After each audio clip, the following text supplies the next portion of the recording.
जय जगन्नाथ नमस्कार। आसतु नजर पकेबा मयूरभंज जिलार आज टॉप न्यूज अपडेट कौन कौन सब रही किंतु तापूर्व आपण मानक गोटे अनुरोध वीडियोटी को संपूर्ण देखंतु आ जो मैंने प्रथम करी चैनल को आछंती सब्सक्राइब करंतु जाफल प्रत्येक नूतन वीडियो नोटिफिकेशन आपण सर्वप्रथम पाई परिबे। आजर प्रथम खबर बुलेट और ट्रैक्टर मध्य सामान्य दुर्घटना नहीं गंडगोल सोशल मीडिया रे वीडियो भाइराल। सूचना अनुसार बारिपदा सदर स्थित सत्यसाई छकठारे एक गंडगोल वीडियो भाइराल होईची। सविशेष तथ्य अनुसार बारिपदा सहर स्थित आईडीबीआई बैंक सम्मुख में एक बुलेट मोटरसाइकेल एवं ट्रैक्टर मध्य सामान्य दुर्घटना घटी। तेबे यही दुर्घटना को नहीं बुलेट चालक ट्रैक्टर को पिछा कर सत्यसाई छक ठारे अटकाई थिले। तेबे यह पर सेठारे दुई जनक मध्य सामान्य बचसा होइथिबारु मारपीट और गंडगोल होता। तेबे घटनास्थल स्थानीय पुलिस पहुँचा पर बुझासुझा करथिले। तेबे वर्तमान सुधा यही घटनार थाना कौन मामला रुजु होई नथिबा जणा पड़छि।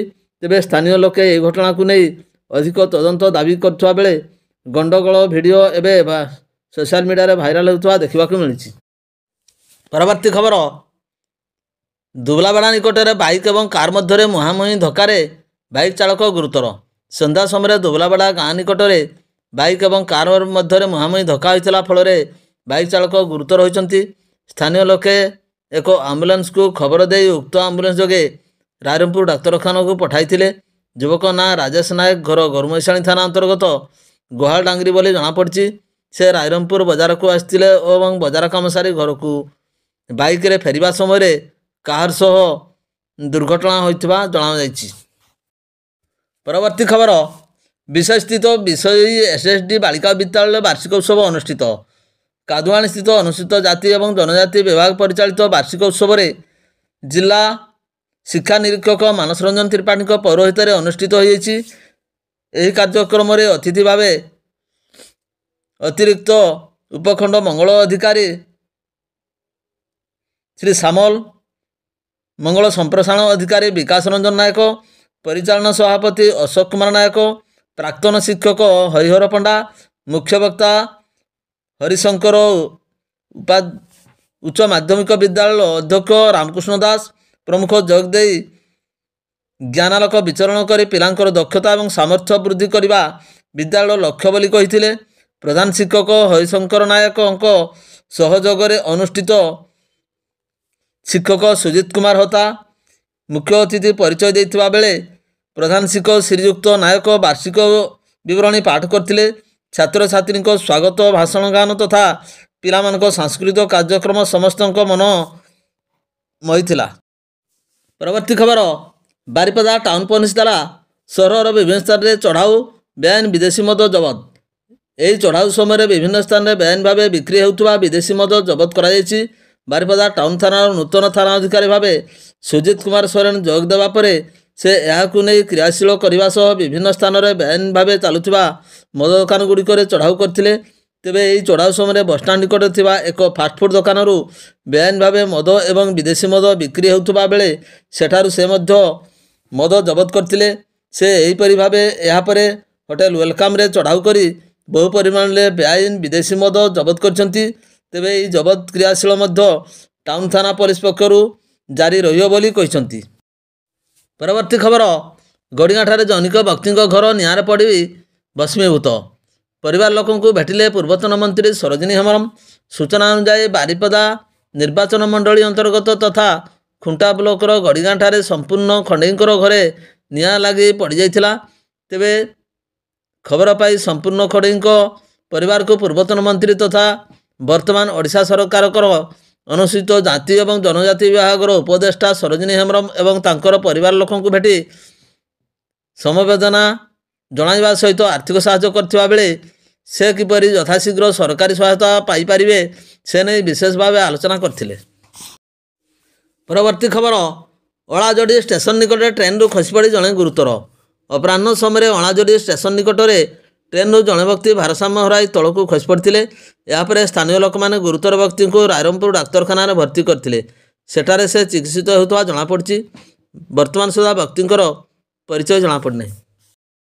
परवर्ती खबर ଶିମିଳିପାଳ ଅଭୟାରଣ୍ୟରେ ଡୁକୁରା ବନ୍ୟପ୍ରାଣୀ ବନାଞ୍ଚଳର 4 ଜଣ ଶିକାରୀ ଗିରଫ, 2 ବନ୍ଧୁକ ଜବତ। ଶିମିଳିପାଳ ବାଘ୍ର ସଂରକ୍ଷଣ ପ୍ରକଳ୍ପର ଦକ୍ଷିଣ ବନଖଣ୍ଡ ଅନ୍ତର୍ଗତ ଡୁକୁରା ବନ୍ୟପ୍ରାଣୀ ବନାଞ୍ଚଳ ରାତିରେ 4 ଜଣ ଶିକାରୀଙ୍କୁ ବନ ବିଭାଗ ପକ୍ଷରୁ ଗିରଫ କରାଯାଇଛି।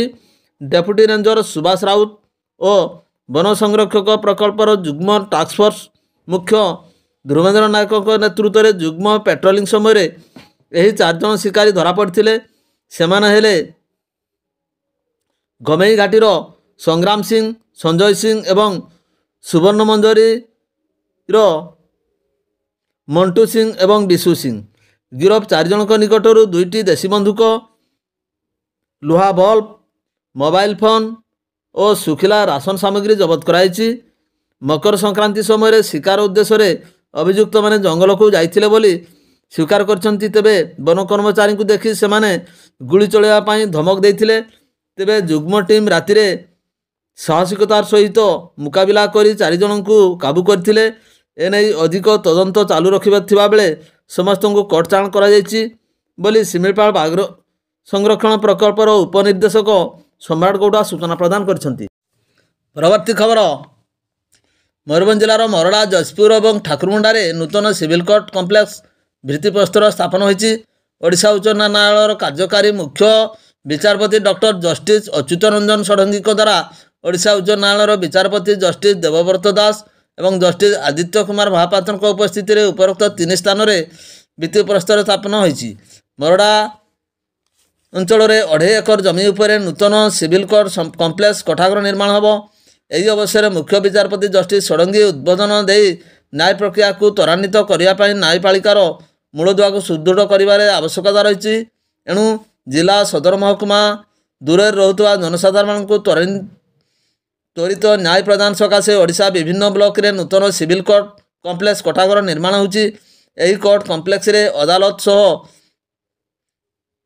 ଅଦାଲତର କାର୍ଯ୍ୟାଳୟ, କର୍ମଚାରୀଙ୍କ ବାସଗୃହ, ଓକିଲ ସଂଘ ଆଦି ନିର୍ମାଣ ବ୍ୟବସ୍ଥା ରଖାଯାଇଛି ଏବଂ ଏସବୁ ଆଗାମୀ 1.5 ବର୍ଷ ମଧ୍ୟରେ ନିର୍ମାଣ ସମ୍ପୃକ୍ତ ହେବ। ଜିଲ୍ଲା ଓକିଲ ସଂଘ ସଭାପତି ପ୍ରଦୀପ କୁମାର ରଥଙ୍କ ପରିଚାଳନାରେ ଆୟୋଜିତ ସଭାରେ ମୁଖ୍ୟ ବିଚାରପତି ଜଷ୍ଟିସ୍ ଷଡ଼ଙ୍ଗୀଙ୍କ ସହିତ ଜଷ୍ଟିସ୍ ଦେବବ୍ରତ ଦାସ ଏବଂ ଜଷ୍ଟିସ୍ ମହାପାତ୍ର ମଧ୍ୟ ଉଦ୍ବୋଧନ ଦେଇଥିଲେ। ଶେଷରେ ଜିଲ୍ଲା ଓକିଲ ସଂଘର ସମ୍ପାଦକ ବିପ୍ଳବ ବାରିକ ଧନ୍ୟବାଦ ଦେଇଥିଲେ।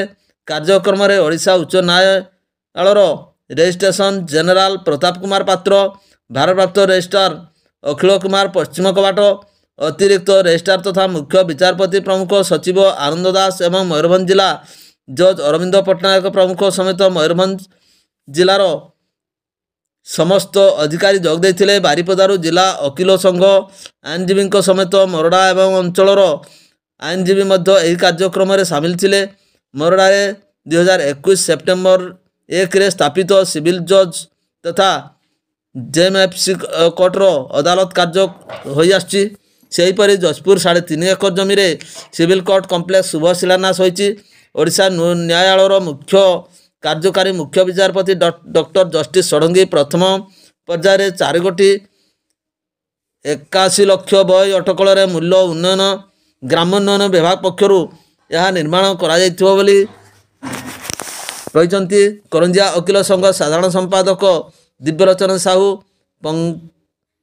ପଙ୍କଜବାସିନୀ ମହାନ୍ତି, ହରିଶ୍ଚନ୍ଦ୍ର ଦାସ, ଯାଜପୁର ଆଇନଜୀବୀ ଅମିରୁଲ ହୋସେନ, ହରେକୃଷ୍ଣ ମହାନ୍ତ, ଭୈରବ ମହାନ୍ତ, ରଘୁନାଥ ବେହେରା, ଅସିତ ବେହେରା, ଅମରେନ୍ଦ୍ର ସାହୁ, ମଙ୍ଗୁଳୁରାମ ମହାନ୍ତ, ବୁଲୁମ ବେହେରା, ବିଜୟ ବେହେରା, ଲକ୍ଷ୍ମୀକାନ୍ତ ମହାନ୍ତ ପ୍ରମୁଖ ଉପସ୍ଥିତ ଥିଲେ। ଉକ୍ତ କାର୍ଯ୍ୟକ୍ରମରେ ମୟୂରଭଞ୍ଜ ଜିଲ୍ଲା ଜଜ୍ଙ୍କ ସମେତ କରଞ୍ଜିଆ ଏବଂ ଯାଜପୁର କୋର୍ଟର ସମସ୍ତ ବିଚାରପତି ଏବଂ ଅଧିକାରୀ ଉପସ୍ଥିତ ଥିଲେ। ସେହିପରି ଠାକୁରମୁଣ୍ଡାରେ ନୂତନ କୋର୍ଟ କମ୍ପ୍ଲେକ୍ସ ଶିଳାନ୍ୟାସ ହାଇକୋର୍ଟର କାର୍ଯ୍ୟକାରୀ ମୁଖ୍ୟ ବିଚାରପତିଙ୍କ ଦ୍ୱାରା ଅନୁଷ୍ଠିତ ହୋଇଛି।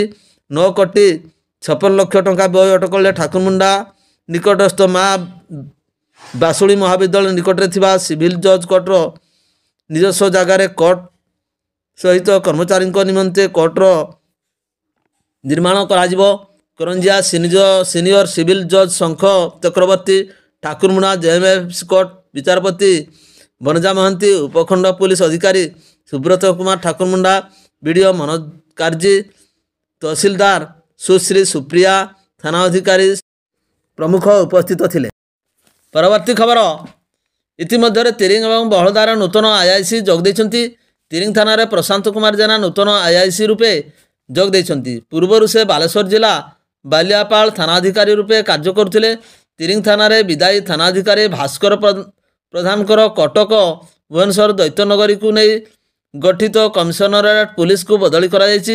ସେହିପରି ବହଳଦା ଥାନାରେ ରାଜେନ୍ଦ୍ର କୁମାର ରାଉତ ଇତିମଧ୍ୟରେ ନୂତନ ଆଇଆଇସି ରୂପେ ଯୋଗ ଦେଇଛନ୍ତି। ପୂର୍ବରୁ ସେ ଭଦ୍ରକ ଜିଲ୍ଲା ସଦର ମହକୁମା ପୁରୁଣା ବଜାର ଥାନାଧିକାରୀ ରୂପେ କାର୍ଯ୍ୟ କରୁଥିଲେ। ବହଳଦା ଥାନାରେ ବିଦାୟୀ ଥାନାଧିକାରୀ ରଞ୍ଜନ କୁମାର ବେହେରାଙ୍କ ଯାଜପୁର ଜିଲ୍ଲାକୁ ବଦଳି କରାଯାଇଛି। ପରବର୍ତ୍ତୀ ଖବର, କୃଷି କାର୍ଯ୍ୟ ପାଇଁ ଉନ୍ନତମାନର ଜ୍ଞାନକୌଶଳ ଯୋଗାଇ ଦେବା ପାଇଁ ଜିଲ୍ଲା କୃଷି ବିଭାଗ ତତ୍ତ୍ୱାବଧାନରେ ବାଙ୍ଗିରିପୋଷି କୃଷି ବିଭାଗ ପକ୍ଷରୁ 2 ଦିନିଆ ପ୍ରଶିକ୍ଷଣ ଶିବିର ଖଇରୀ ରିସର୍ଟରେ ଅନୁଷ୍ଠିତ ହୋଇଯାଇଥିଲା। ଏଥିରେ କୃଷି ଜିଲ୍ଲା ଅଧିକାରୀ ହେମନ୍ତ କୁମାର ଜେନା ସଭାପତିତ୍ୱ କରିଥିଲା ବେଳେ ସହକାରୀ କୃଷି ଅଧିକାରୀ ନାରାୟଣ ବାସ୍କେ ପରିଚାଳନା କରିଥିଲେ। ମଞ୍ଚରେ ଥିବା ବ୍ଲକ କୃଷି ଅଧିକାରୀ ଚାରୁଲତା ସିଂ ଉନ୍ନତମାନର ଚାଷ କରିବା ପାଇଁ ଉପସ୍ଥିତ ଥିବା ଅଳ୍ପ କିଛି ଚାଷୀଙ୍କୁ ପରାମର୍ଶ ଦେଇଥିଲେ।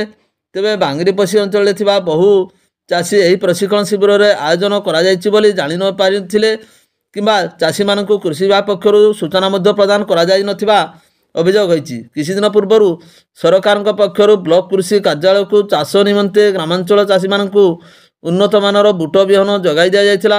ବିଭାଗ ପକ୍ଷରୁ ନିଜ ନିଜ ପାଖ ଲୋକଙ୍କୁ ବୁଟ ବାଣ୍ଟି ଦେଇଥିଲେ। କେବଳ କାଗଜପତ୍ରରେ ଚାଷୀକୁ ବଣ୍ଟନ କରାଯାଇଥିବା ଦର୍ଶାଯାଇଥିଲା। ତେଣୁ ଲୋକ ଦେଖାଣିଆ ତାଲିମ ଶିବିରକୁ ଅନୁଷ୍ଠିତ ହୋଇଥିବା ନେଇ ଚାଷୀ ଅମିତ କୁମାର ମହାନ୍ତ ପ୍ରକାଶ କରିଛନ୍ତି।